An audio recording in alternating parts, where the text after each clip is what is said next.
Welcome to episode 72 of Communicast, a communication skills podcast. I'm Scott D'Amico, president of Communispond, a global communication skills training organization. Everything that is said by the listener. Absolutely love this point shared by my guest this episode, Greg Harmeyer. Greg is the chairman and CEO of Tier 1 Impact, which is an employee-owned professional services company on a mission to enable healthy, high-performing businesses through people-centric services. In this episode, we talk about vision casting, communicating visually, and how to bring about clarity in your communications. I hope you enjoy. Greg, thank you so much for joining me today. Oh, thanks for having me, Scott. Really looking forward to our conversation. And before we jump into it, why don't you maybe just tell the listeners a little bit about you, your journey, and the exciting work that you're doing today? Sure. So I am Greg Harmeyer. I am a co-founder and CEO of a company called Tier 1 Impact. We're actually an employee-owned company, and so we own multiple entities, but the core business is a company called Tier 1 Performance that we started 22 years ago. And Tier 1 Performance works with large and fast-growing mid-sized companies on everything around their people. So we work with leadership, organizational culture, organizational change, communications, onboarding, transformation, kind of everything people-oriented, helping them do their best work. And you would know most of our clients: Kroger, U.S. Air Force, Delta Airlines, Procter & Gamble, Google, on and on.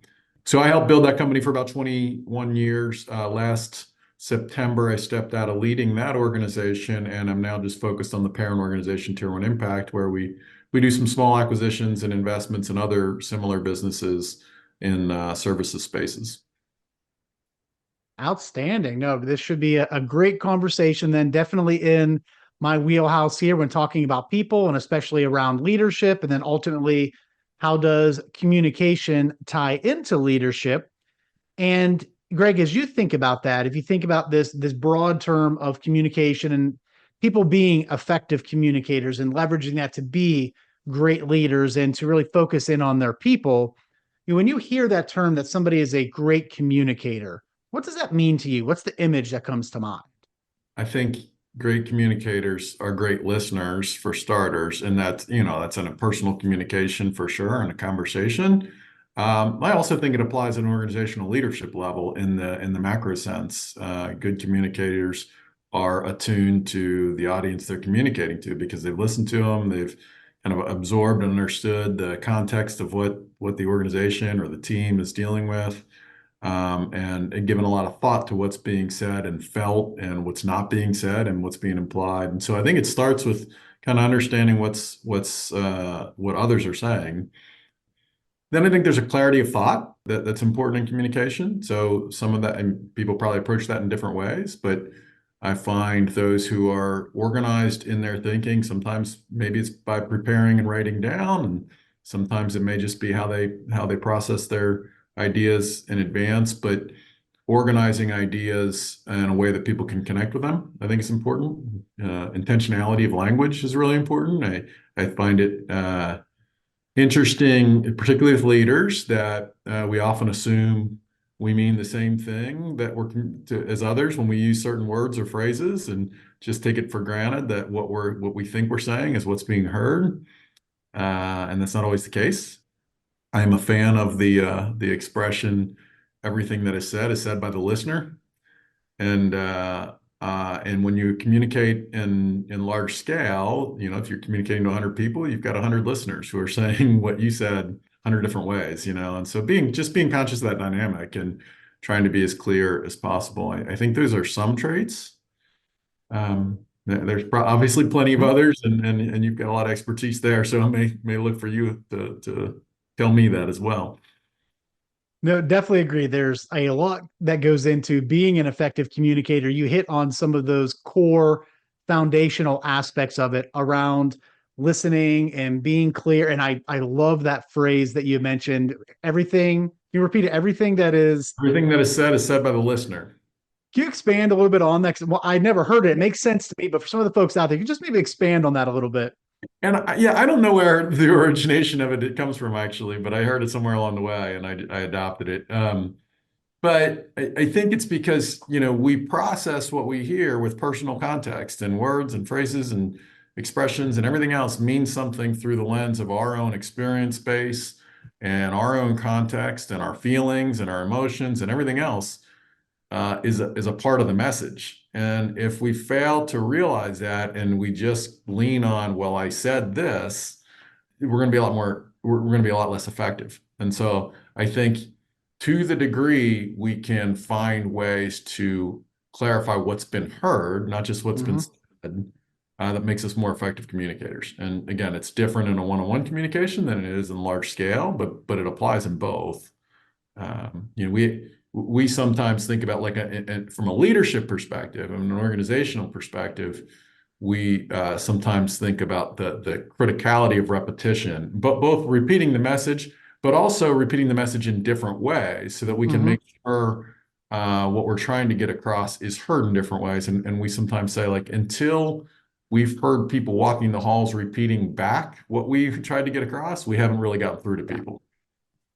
Absolutely. As I was reading your book, one of the things that jumped out to me was a quote in there, is that clarity comes through the repeated articulation of beliefs, values, principles, etc. It's this idea of repeated and, as you mentioned, repeated in multiple ways. So it might not just always be voice to voice, one on one. It's one to many. It's email. It's text. It's through vision statements, mission statements. You have to hit it in multiple times in multiple ways, really, to get to that point, as you said, where people are talking about it in the hallways. Because I would say it's really rare that when you communicate something one time that it's received the exact way that you intended it, especially when it's going out to a much broader audience.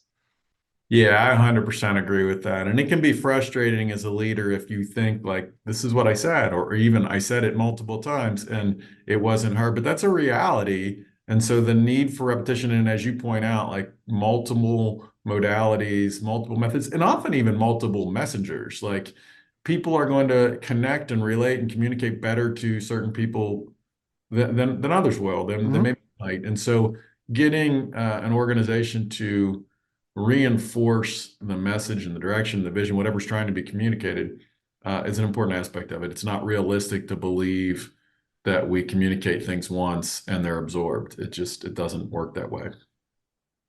Absolutely. And the other aspect of that is that your communication is colored by so many different things on the receiving end, from somebody's past experiences, what they are doing at that particular moment. If they're not in a good mind space when they receive your message, they're going to react to it differently.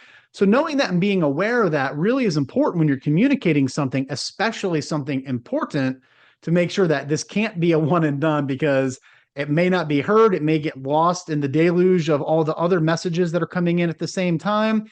You have to really kind of have a thoughtful approach as you're going through those communications. Yeah, that's right on. I think there's so much noise to overcome. We all know it and we're all inundated by it. And so it just requires a heavier lift on the side of the person communicating to really think through how to overcome that noise and how to get across to the individuals. And the other thing that's embedded in what you said, I think, is people need time and space to process messages also. So I can hear something once, and particularly maybe my emotional reaction to it might not be great for any number of reasons. Mm-hmm. You said it might be the state I'm in that day, or it might be the filter I put on the message when I first heard it. And then if I digest it and have a little bit of time to sit with it, and then I hear another version of it or another piece of it a week or 2 weeks later, I begin to absorb it better, and from a different framework, and from another dimension. And so Mm-hmm. I think that giving people time and space to internalize and process things is important, and not expecting everything to get across all at once. Absolutely. And one of the other things that jumped out to me from your book was this idea: as you take the clarity, right? You have your clarity, you put your message out there repeatedly, people are getting it across different channels multiple times, but then also adding consistency into that. Because I could hear something from my boss once, then I hear it multiple times, but then I'm seeing actions that are backing up what he is saying, when I have that consistency and alignment between what they're saying and what they're doing, and it's happening multiple times, ultimately, as you say, it leads to trust, which is, I think, something that's lacking in a lot of organizations for a number of reasons today. But yeah, those were the things that jumped out to me. Make sure you have the clarity, and then you combine it with consistency is how you build trust with your people. I think that's absolutely true. And your point about consistency and actions, I think is a really important one. I mean, actions are a form of communication and a significant one, Mm-hmm. especially, again, how they're interpreted. And so being really explicit about what you're doing, why you're doing it, and how people should interpret it is an important part because otherwise it's going to be left to their own devices to understand kind of what those actions represent. But the consistency of action and the clarity of message, I think, are really critical elements of building a healthy culture, whatever the culture might look like. Being clear about what you're trying to do and what you expect of people, and being consistent in the actions of your own and how others are treated to reflect that, are critical elements of building a healthy culture and critical elements of building trust, as you said. Greg, you're shifting gears a little bit with the work that your organization's out there doing. As you mentioned, you're working with companies around their people, everything people related, whether it's leadership, communication, change, things like that. What are some of the big skills either that you're helping them develop within their people, or that you're hearing that are really mission critical to these companies today? I think there's a few things that are skills useful for leaders and or anyone communicating. And I think anyone who influences other people is a leader, and communication is the greatest tool you have. So when I think about that, I talk about the idea of vision casting. So helping people see where things are going, where you're going, where your team's going, where your organization's going, whatever level it is. Painting a picture of the future is a communication skill that takes practice. It is bringing depth and color to the possibility of what the future could look like. It's an important aspect of kind of creating hope and possibility for anyone that's following. So I think that's a skill that just takes practice with time, and Mm-hmm. you need to be willing to get in front of people, and whether that's a few people or a large team or a large group, and practice articulating your view of where things might go.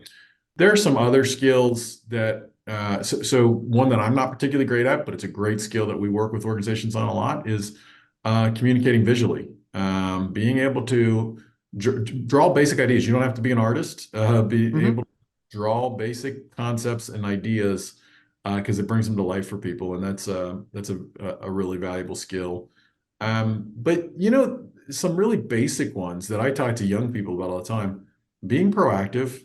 People shouldn't have to wait for you to communicate what you're working on, where things stand. Being proactive, being organized, and being rhythmic about your communication, being predictable about what when people are going to hear from you. So those are really basic things. I tell my own kids, like, if you can communicate proactively and clearly about what you have going on, and be clarify expectations from people you're working with, you'll rise above 80% of the working population. Like, those are really Yes. basic skills, and yet strangely rare.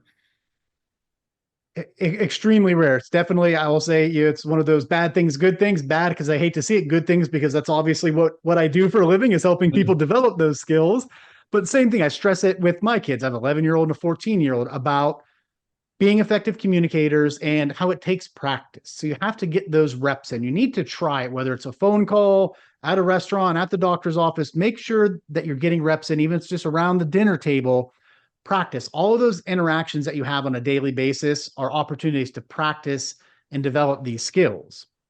One of the things that you mentioned there that really jumped out to me, because it has never been brought up before in all the episodes, I thought it was really cool, is this idea of communicating visually to be able Mhm. to get your message across. And when I heard that, to me, I found some parallels to storytelling. Mhm. Effective communicators oftentimes are great storytellers. They can either simply recall an anecdote and something that happened that was very similar or the same to get their point across, or even better, I think, when they are able to connect two kind of disparate things and help you kind of draw that conclusion based on how they position them with an analogy. But communicating visually, I think, is very similar to that. Sometimes, as they say, a picture is worth 1,000 words. If you're able to map out or draw out what you're trying to get across, it can help connect with people in a different way. Absolutely. And I think, our organization, we do a lot of facilitation with clients, so it's a good skill for anyone to have. And we have artists and illustrators and creatives, and several of them have taught the rest of the organization of you don't need to be that to be able to communicate visually. You need to be able to draw lines, circles, and squares and be able to think about how you can kind of build up, pictures that show what's being discussed. And the ability to do that is super clarifying for people. I say it's not a great strength of mine, Mm-hmm. but it's one I've gotten better at. And I certainly have a deep appreciation for it and have watched illustrators become really, really good at it. And it's a great skill to develop. Yeah, I'm just trying to think through if I were to do that. I am not the artistic one in my family. And I always joke that I can help my kids when they're in elementary school on their art projects because my skills have frozen at that third or fourth grade art and drawing level. So the teacher never knows when I've helped them on one of their projects. Greg, as you think about your career journey and the success that you've had, building this organization and working with other organizations, what would you say are the top one or two kind of key communication skills that really have enabled you to get to where you are today? Skills, I think there is the ability to articulate where we are and where we're going. So again, part of that is vision casting. And part of it is just synthesizing the context of the organization and synthesizing what is felt and playing it back to people in a tone that's authentic. And I'll say, like, that's a skill that I think people have to work on. Sometimes when Mm-hmm. people are first starting into more formal communication as a manager or a leader, their communications come across as pretty rigid or technical, Mm-hmm. or and as a result, sometimes uninspiring. And I think the more you can develop an authentic voice for who you are, the more compelling your communication will be, because the more relatable it is, and the more tone impacts how messages is trusted as well. And I think when the tone is authentic, it's important. So I think those are some things that I've gotten better at. Certainly, just general public speaking and speaking in front of groups, I've become more comfortable with. But the thing I'll say about that is, to your point earlier, it just takes practice. I Mm-hmm. mean, you have to be willing to practice being in front of people, and be willing to just get in front of people and be reflective and ask for feedback. That's a huge, ask for feedback, and ask for feedback in advance. If you're ever presenting to a small group, large group, doesn't matter. Pick somebody that's in that and tell them, hey, afterwards, I'd love to hear your thoughts on kind of how I presented, because they'll pay a lot more attention to that and have more insightful feedback. But it just accumulates with time. And I think it's more important today than ever, because so much communication, talk about young people, but it's across the board, happens behind some type of technology or Mm-hmm. media or social media, and there's less actual, um, you know, live communication than there used to be. And so practicing it's really important. Yeah. Absolutely. Yeah, that's once again what I stress with my kids is that the whole world's not going to happen on the phone, at least not yet. I mean, probably at some point it will be there, and it seems like it's their whole world. But getting them out of there and just practicing those skills. But something that's come up a couple of times already in our conversation is this idea of vision casting. And just I said, as I was going through your book, one of the quotes that jumped out to me as well was, leadership is about influence, who will follow you and where you will lead them. And I would say it's really hard to influence people to begin with, but to influence someone where you have not been able to kind of paint that picture as to why or where we're going is dang near impossible. So this skill of being able to really kind of paint the picture as to here's where we're going, and then ultimately here's why, and here's how we're going to get there is a very, very powerful skill. I think it's very important, and I think part of it is the ability to acknowledge where you are. There's a great book called Leadership is an Art by Max Dupree, who was the CEO for Herman Miller Company for years. And he starts the book by saying the first job of a leader is to define reality. And I always thought that was interesting. because just helping people understand here's where we are. And during that, I think we're constantly kind of moving between casting the vision, talking about where we've progressed to and what's actually happened and what's good and what's bad and what are the challenges and what's the reality we're dealing with and what's next. And continually down that path helps build trust from people and helps people feel engaged in the process of where you're going. Hmm. And so along with all of that, I think is the importance of rhythmic, repeated communication. So not just repetition of message, but the reliability of like, I'm going to hear about things, I'm going to hear about them in a certain format, a certain tone, and I start to build some confidence and trust in that journey. Right. Because if you're setting this vision of where we're going, and maybe it's a 5 year plan to get there, and I'm sitting here, I'm like, oof, Greg, we are nowhere near that. What on earth are you thinking? And then I don't hear about that maybe on a monthly basis or a quarterly basis. I really don't get updates. I'm like, goodness, are we ever going to get there? So as you mentioned, kind of having that rhythmic communication to provide updates, celebrate the small wins along the way that are the foundational components of getting to that vision.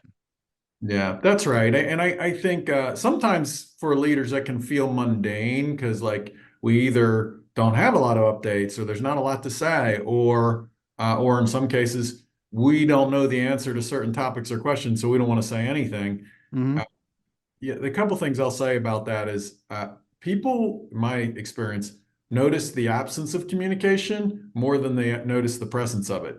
And so, like the presence of it keeps just people going, and you keep moving down a path. And as the person communicating might feel like, well, I'm not sure if that was really valuable or not. For we need to talk about it. But when it's not there in a rhythmic way, Mm-hmm. you start to get a lot of people saying, I never hear about anything and I don't know what's going on. And so I think that's something leaders need to be conscious of. And the other thing I say is when there's a fear of communicating, which there is in a lot of Mm-hmm. organizations, for all kinds of reasons that you could argue are good reasons, you have to push to overcome the fear because people are going to fill in the gaps on their own. They're going to write their own story. They're going to write their own communications.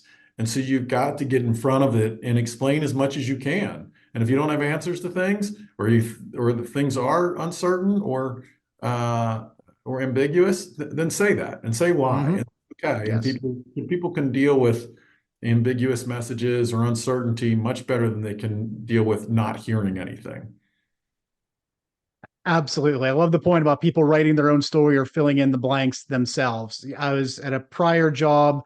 It felt like it was a larger organization. It seemed like we were restructuring once every 6 months or 6 to 12 months with a major reorg, reduction in force, completely changing direction as to what we were doing. And in those windows where there was no communication, everyone was just very nervous. Or if they heard that there was a senior leadership meeting going on out at HQ, and then when the leaders got back, we didn't hear anything, people were very nervous. Or if a calendar invite came out with a very short or cryptic description, even though it was benign from the leaders' standpoint, to the people receiving it, it was like, oh my gosh, is this it? Is this when they're going to just cut everybody? So, for leaders, especially when your organization is going through change or you're going through some challenging or tumultuous times, being very conscious that while it might seem, as you mentioned, mundane to you, or it's not a major update, those updates, as small as they are, can do a tremendous amount to help kind of keep momentum rolling, keep morale up, keep morale from tanking even further, whichever way you want to look at it, because people are going to fill in those blanks based on their past experiences. So if they've been through this multiple times, like, all right, well, we know the playbook, we know what's happening next. But if you can continue the communication, it plays a big part. And when I was in a senior leadership position there, when we were going through change, every time I went to HQ, I would come back, I would immediately bring the team together to share updates, say, here's what I know, here's what I don't know yet. And then for me, it was, here's the most important thing that we can do. The number one thing we can do is X, Y, and Z. It might be meeting with clients. It might be, bubbling up ideas, whatever it is. Give your team that North Star, give them something to focus on.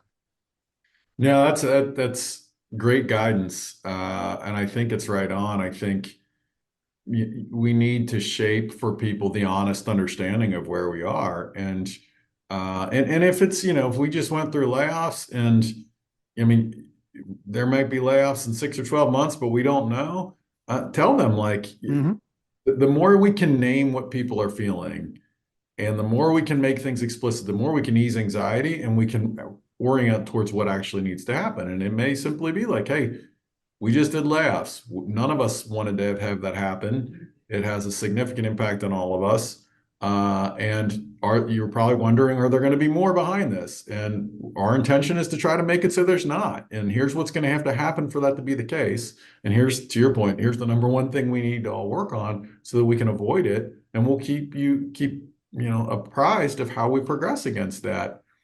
And that's a hard message for people in those kind of situations. I still think it does more good than anything by being open and Hmm. honest about where you are based on what you know. Greg, as you think through your experience and to where you are today as a communicator, we talked a little bit about vision casting and listening and being able to synthesize information and lead and influence people. Who has been someone who has influenced your communication style? Maybe something that you've taken from them, tweaked, put it in your toolkit, but who's someone that's influenced your style? It's interesting. I think about that, and I wouldn't say there's one person as much as I would say I pick up little pieces from lots of people. Sometimes it's writing style. I like to write a lot, even if it's for my own sake. There's another expression that I love, and it's I write to discover what I think. Even before I'm talking or whatever, I'll often write a lot of thoughts out. I don't use it as a script, but it just helps me process. Mm-hmm. And I picked up some of that from someone. Another friend I worked with years ago talked to me how the importance of words matter and specific words you choose and how significant they are. And that's always resonated with me of like choosing the word that actually reflects what we're trying to say and being conscious about that. What I was sharing before about the need to repeat enough to get people saying back our message. I learned from another consultant in our organization years ago. She would talk to that clients about that of, until the organization is saying in their own words what we're trying to get across, we haven't said it enough. So it's little pieces from a lot of people. I pay attention to a lot of communicators and think about like, how well do I do that or don't I do that? And how could I incorporate that in my own work? One of the great things about communication is that you can pick up on so much what to do, what not to do, just by observing people, whether it is people you come into interaction with at work, at home, at the grocery store, or just online, social media, LinkedIn, whatever it is in the news. You're going to pick up on little nuances like, oh, that's an interesting way that they phrase that, or their word choice made me feel a certain way. To your point, word choice matters. Using this word versus that word can impact the way that it is received, on the other end of it. And the one thing that you mentioned there that's really interesting to me is this writing. And if I think of writing, especially what we see a lot with when people are working on presentations, typically when somebody has an important presentation coming up, the first thing that they do, they open a PowerPoint and then they start building out their slides, which great. I get it. That's what a lot of people have been trained to do. But I think if you step back and just really start to write out what's the core message that I want to get out there? And at the end of this, how do I want people to think, feel, behave, do differently, whatever it may be? If you put that out in written format, you're going to start to see a natural progression line up for how your presentation should flow. And likely, based on writing it out, some stories are going to pop up as well. So I think that writing is a key component to effective communication. Yeah, I would agree. And I think you mentioned the storytelling before and the narratives, and I think kind of building stories into any of your communication is so Mm-hmm.